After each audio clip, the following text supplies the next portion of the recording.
So this is my project called Authentic Applications of 3D Printing. Hello, my name is Mark Harmon, and I am a STEM instructor at Ashland Middle School in Ashland, Kentucky. And one of the classes that I teach is on 3D printing. So with that, my goals of this project, my area of focus, was to improve student engagement, authenticity of projects, and relevancy to students. So we've had 3D printers for a while now, but the problem is once you've kind of seen a 3D printer, some students become disinterested with just the basic stuff.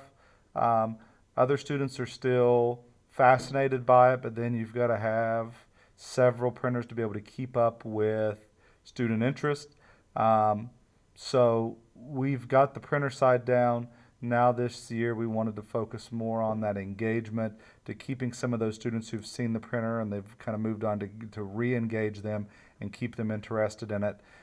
We did that by improving authenticity of our projects. So this allows students to make a personal connection, because without that, if there's no real world application there, it can decrease student interest, um, decrease engagement, and if the content's not relevant, if it's not an up-to-date technology or application of a technology, then once again it's going to lead to decreased engagement or student interest.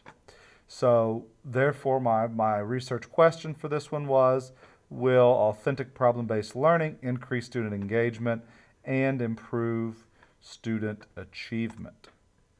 So my action plan was first based on my research. Research talked about active learning, keeping students engaged. That increases their engagement, increases their critical thinking, increases their retention, sparks creative thinking, and fosters real-world problem solving.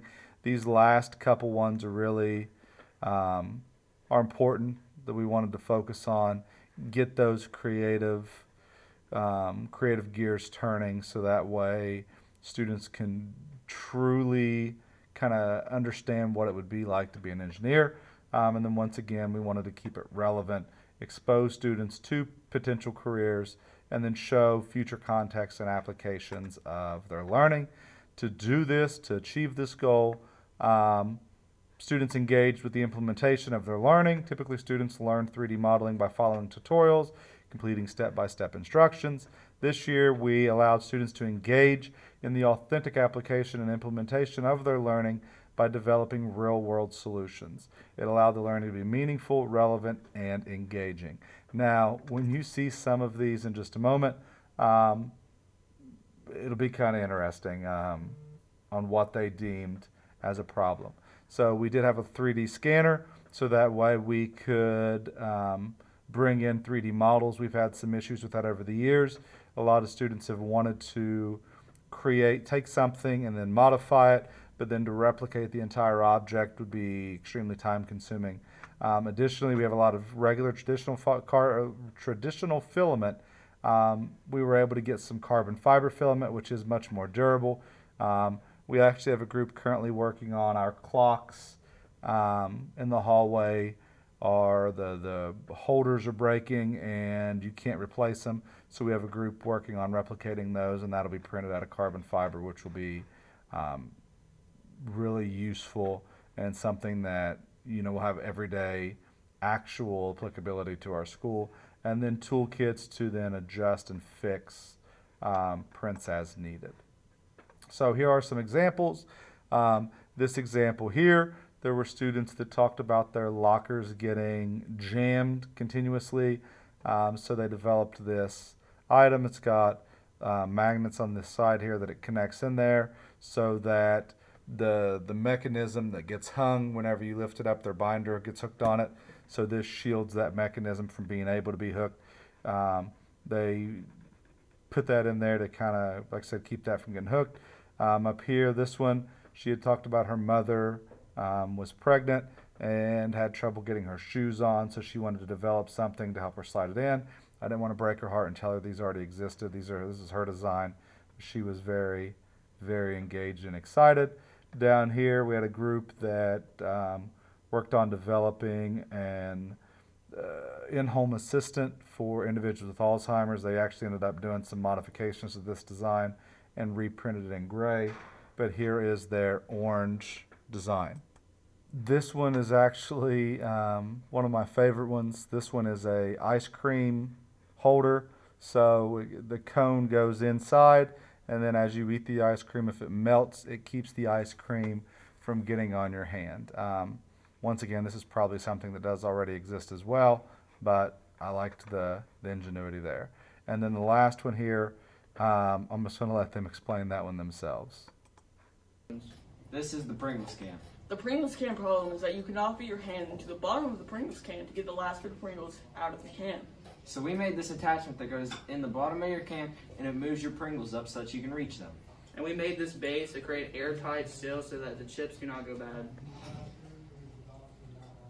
And now I'm going to demonstrate how the pusher works first. So, And at this point, they've already removed the bottom, as you can you'll see here in just a second. But once you remove the bottom, it doesn't go back. So that's what that seal's there for. you take your average pencil and you put it in the bottom and the little knob there, and then you take your Pringles can. As you can see, you stick this in the bottom of your Pringles can, and then you take the pencil, as I said, and put it in the knob, and then you push it. Therefore, you can get the last of your Pringles pushed to the top. That way you can reach the Pringles. And then you take the base. To stop the Pringles from going bad, we had to make a vase so that created an airtight seal so that your chips did not go stale. So you slide this base on, just like so, just like that, and that creates the airtight seal, as Ryder said. That way your chips don't go bad. And that is how the Pringles can works.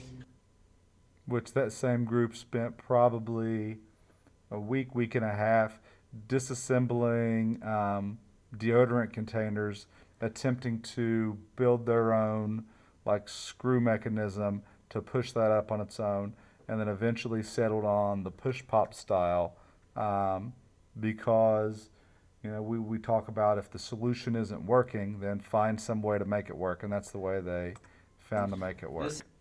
So for this project, my outcomes, my goals were for students to display increased levels of engagement with the classroom content. I wanted students to demonstrate an in-depth understanding of content through the application of 3D modeling and printing, and then also key content principles. So as you can see, they applied their learning and they met my goals there. Before we did it early on in the class, I surveyed students and 56% indicated that they were unable to identify a practical use for 3D modeling. Most of their stuff was just printing trinkets, things that they found interesting.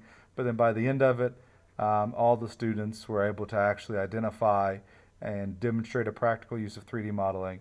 All of them actually created their own objects in the 3D, and then we printed them out and they tested them. One student, he had a drone that he actually brought his drone in and incorporated his design. It was a hook, and the hook attached to the bottom of the drone so he could transport objects to people in need. I mean, it really was a great project, but once again, wouldn't have been possible without the assistance of KVEC and the Innovation Grant Program. So observations in the past, I have taught this 3D modeling class, and then for several years. Typically, they're interested in learning it, but as I said earlier, they're not really. At a certain point, they're no longer as engaged as they had been. It's, oh, okay, I'm remaking something that somebody else has already made. But by giving them that opportunity to build what they wanted and to identify personally relevant problems, they were far more engaged, and it led to increased interest. It also went to increased ability across the board. We always have students who really take off with it really well, and it becomes easy to them.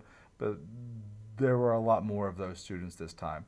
I think it's the personal interest in what they were making really made a difference. And then moving forward, this is something that I definitely plan to continue with my students in future years, utilizing the same technologies that were purchased with the innovation funding, and hopefully we are able to incorporate the scanning aspect even more so moving forward. So in conclusion, this has completely changed the way I teach my 3D modeling class. Inevitably in every class, and I'm sure every teacher's heard it, somebody asks, when will I ever need to know this? So this project helped answer that question. Students are now taking everyday problems, developing solutions, and then demonstrating that understanding in ways that we could not have previously. So as I said, this will continue in the future as well. So thank you for listening to me. A huge shout out, a huge thank you to KVEC and the Innovation Grant Program. This wouldn't have been possible otherwise. If you have any questions or comments, or you just want to get a hold of me, here is my email. Thank you once again for listening.